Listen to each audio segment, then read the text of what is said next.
We have some upsetting updates to bring you on the construction, road construction that's going on the Kasoa Cape Coast Road.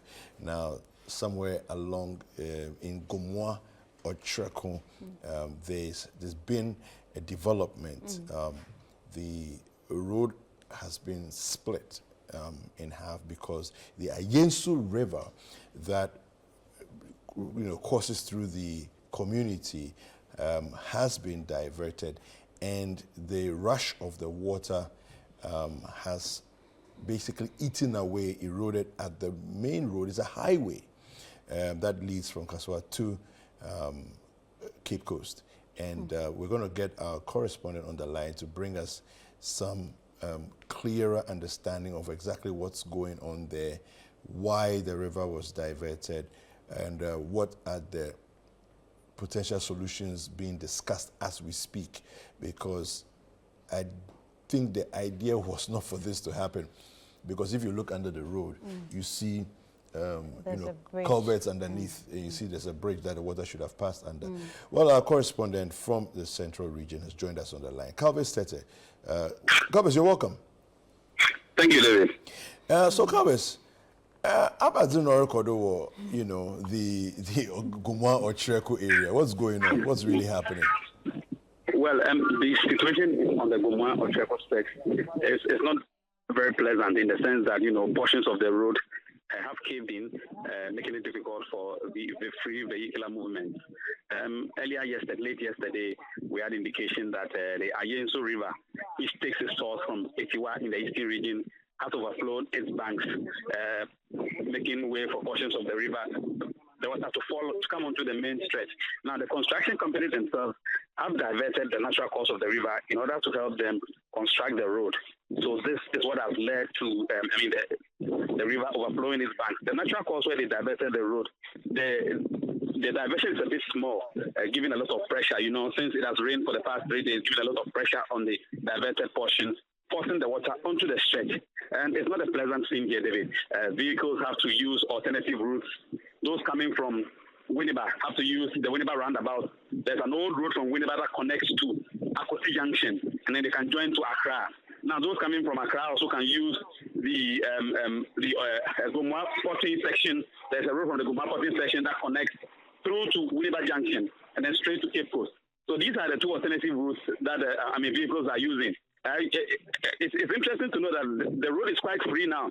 As I'm speaking to you, I'm just walking on the main Winneba highway. There's no vehicles moving. The construction companies themselves have had some of their equipment submerged in the water, in the sense that huge machines are still in the water. They are trying to move their equipment from that portion of the road onto the main highway, where pushing them to safety. But David, the situation is not quite good here. I have one gentleman here who says, when the contractor started working, they pinpointed out some safety measures, and they believe these measures were not adhered to. The reason for the river overflowing. I also spoke to the contractor themselves. They said that, these things happen every year. Every year we see the Ayensu River coming onto the stretch. But this gentleman will give us a better understanding of what the situation is. Chief, safety concerns, what has happened? Talk to me. Thank you very much.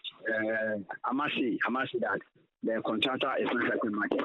So year in, year out, we do have this flooding. If you have conversation with the individuals or the residents around, we are saying that the last time that is experienced is about 9 years ago.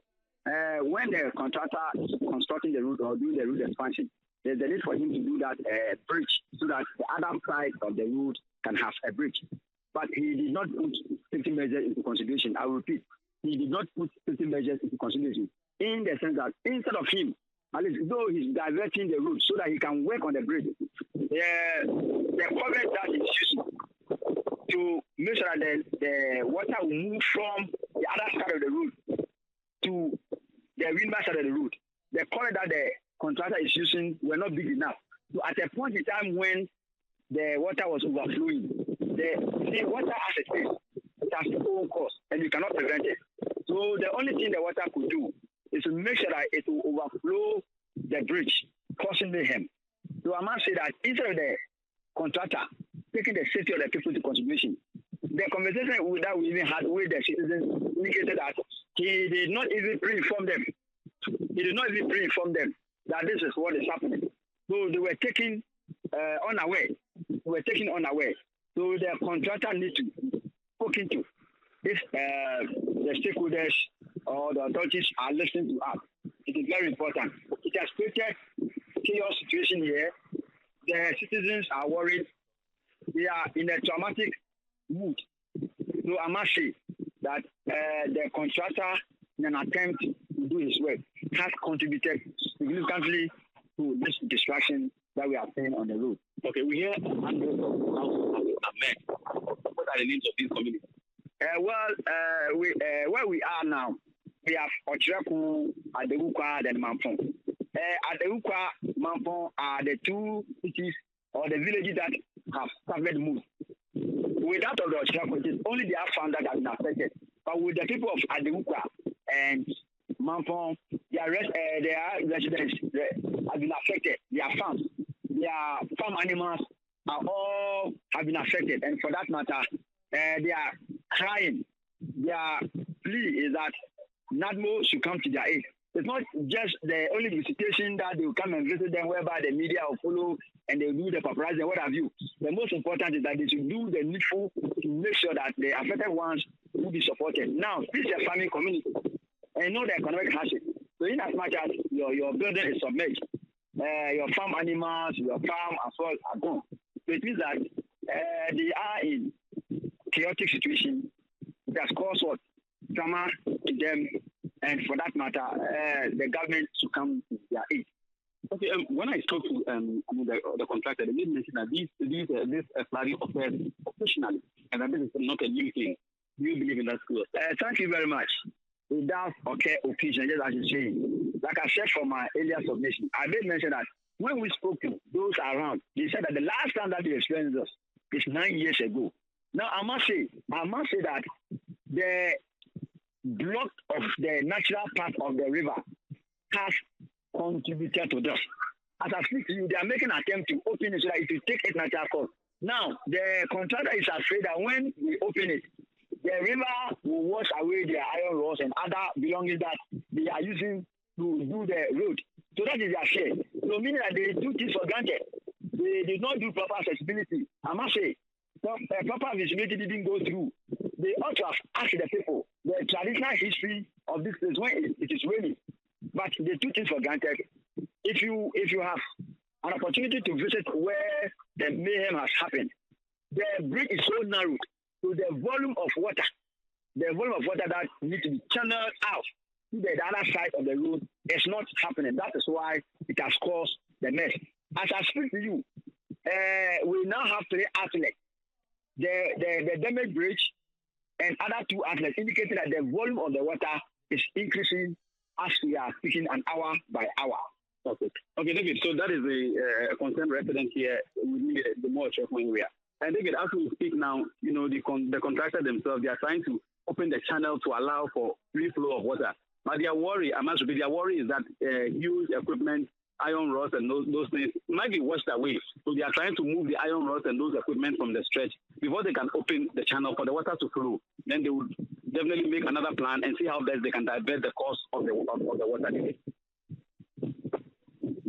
Elvis, per the report we've been told that over 150 houses have been flooded on the Gomwa-Mampong Road. What is the situation of the people in those homes? Has NADMO come there to salvage the situation? What's going on? Well, when the disaster occurred late yesterday, NADMO officials of the National Disaster Management Organization were here.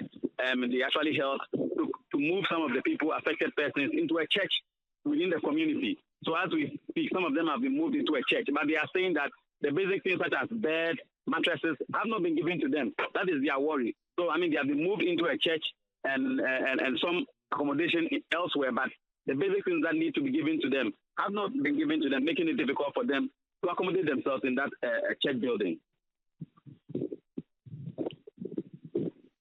As it stands now, from what you have been, the conversation you have been having, it looks like the contractor's only solution at the moment is to open up the blocked diversion to allow the water the river to take its natural course. Do you know if that's going to happen and like how soon that's going to happen? Well, David, I would say that as we speak now, I can see the machines trying to, salvage the equipment. So within the next hour or so, it is possible that they might open the channel for the water to flow. Because now what is happening is that no vehicle is using the stretch. They all have to use the old Winneba Road to connect to Winneba Junction, or use the Portland Township Road, Dominance, to connect to Accra as we speak. So the contractor is trying his best to move his equipment from the stretch, particularly the huge iron rod, to allow for them to open the channel, David. Okay, all right. Thank you very much, Calvis. We'll definitely be looking forward to more updates as the day goes on. Thank you very much. That was Calvis Tete. He is our Central Regional Correspondent, and he's bringing us an update from this disaster that has happened here. It has so many ramifications because it's a very busy corridor of Ghana's road infrastructure. This is the highway. It's part of the highway that connects the Trans-African Highway, okay? And this is the road that leads through to Cape Coast and then eventually to Elubu, which means you're going to Ivory Coast. So the traveling from, let's say, Abidjan all the way to Lagos, this is part of the route. So international travel happens here. This is a very serious situation, and there's a lot of ramifications to what is happening. So I just hope this is not going to be another case of what we saw happening in the Volta region, where the dam spillage. No, but if you have 150 houses already submerged in water, it literally looks like another repeat of that. I just hope not. Yeah. So anyway, the authorities that are concerned, we hope that they will jump on this and deal with it ASAP and not be dragging it out as we've seen in times past.